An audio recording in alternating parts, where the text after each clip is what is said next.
भगवान कृष्ण की 16,108 रानी में राधा का नाम नहीं है, और राधा के पति में कृष्ण का नाम नहीं है। राधा जी के पति का नाम क्या है? क्या नाम है राधा जी के पति का? अनय घोष। क्या नाम है राधा के पति का? अनय घोष। राधा जी की सास का नाम था जटिला, ननन का नाम था कुटिला। राधा जी का विवाह हुआ था ग्राम छाता।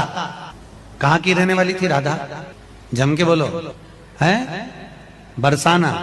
पक्के में बरसाने की राधा नहीं थी, राधा जी थी रावल गांव की। बरसाने में तो राधा जी के पिताजी की कचेरी थी, जिसमें राधा वर्ष में एक बार कचेरी पर जाती थी, इसलिए उसका नाम है बरसाना, वर्ष में एक बार आना। अभी अभी प्रदीप मिश्रा ने जो राधिका जी के विषय में कहा वो आपने सुना। अब देखिए, जानिए कि राधिका जी कौन है। आपको रुद्र संहिता, शिव महापुराण रुद्र संहिता पार्वती खंड के दूसरे अध्याय से मैं बताता हूँ। दक्ष प्रजापति की 60,000 कन्याएं थी। 60,000 कन्याओं में से सुधा नाम की जो कन्या थी वो उन्होंने पितरों को दी। उन सुधा नाम की कन्या से 3 कन्याएं हुई। यद्यपि ये तीनों कन्याएं आयो निजा थीं, इनका जन्म नहीं हुआ था, लेकिन फिर भी ये लोकाचार की दृष्टि से सुधा एवं पितरों की ही कन्या कही जाती हैं, कलावती, धन्या और मेना। तो कलावती, धन्या, मेना जो हैं, एक बार इसमें विष्णु लोक में ब्रह्मा जी की सभा एकत्रित हुई थी, उसमें ये गईं। उस समय सनकादि ऋषि पधारे। सनकादि ऋषियों का सभी ने खड़े होकर के अभिवादन किया। इन्होंने खड़े होकर के अभिवादन नहीं किया, जिस कारण से जो सनकादि ऋषि हैं उन्होंने इनको तीनों कन्याओं को श्राप दिया कि तुम्हारी बुद्धि मानवीय बुद्धि से मोहित हो गई है, इस कारण से तुम जाकर मनुष्य की ही पत्नी हो जाओ तीनों। जब तीनों कन्याओं ने विनती की, क्षमा याचना की कि भगवान हमसे ये बड़ा अपराध हो गया, हमको क्षमा करिए, तब सनकादि ऋषियों ने आशीर्वाद दिया।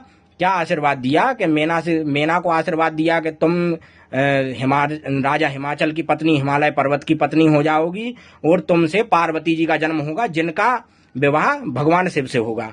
दूसरी धन्या को वरदान दिया कि तुम्हारा विवाह विदे राज जनक के साथ होगा, तुमसे सीता जी का आविर्भाव होगा, और उन सीता जी का विवाह भगवान श्री रामचंद्र जी से संपन्न होगा।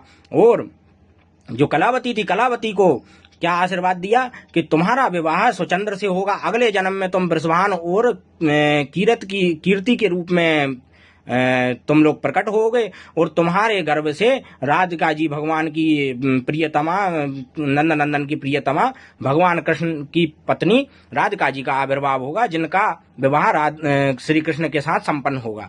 तो ये तो आपको हमने सिर्फ महापुराण से बता दिया। ये आपको गर्ग संहिता के जो गोलोक खंड है, गोलोक खंड के 8वें अध्याय में भी आपको मिल जाएगा।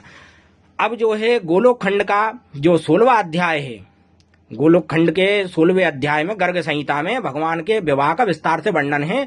ब्रह्मा जी ने आकर के राधिका जी और भगवान नंदन का विवाह संपन्न कराया है। कहाँ पर? भांडीर वन में।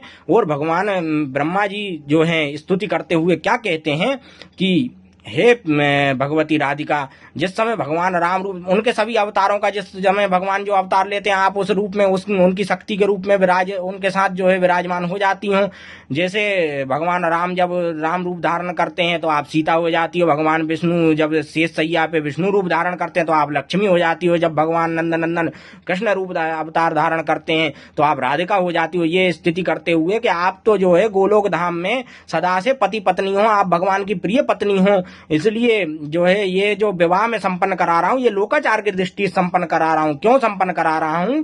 ताकि उन्होंने ऐसा क्यों कहा उस स्तुति में, ताकि प्रदीप मिश्रा जैसे लोग व्यर्थ प्रलाप ना करें, इसलिए लोकाचार की दृष्टि से विवाह संपन्न कराया गया। उसके बाद जो गर्ग संहिता का वृंदावन खंड है, उस वृंदावन खंड में देखिए क्या कहते हैं। भगवान नारद जी से कह रहे हैं, ये राधिकायां मयि केशवे हरो कुर्वन्ति भेदम कुधियो जना भुवि ते कालसूत्रम प्रपंतन्ति दुखतारंबोरु यावत किल चंद्र भास्करो। यानी हे नारद, जो राधिका और मुझ केशव में भेद करता है, जो मनुष्य भेद करता है, वह काल सूत्र नाम के नरक में दुखों को प्राप्त करता है। कब तक दुखों को प्राप्त करता है?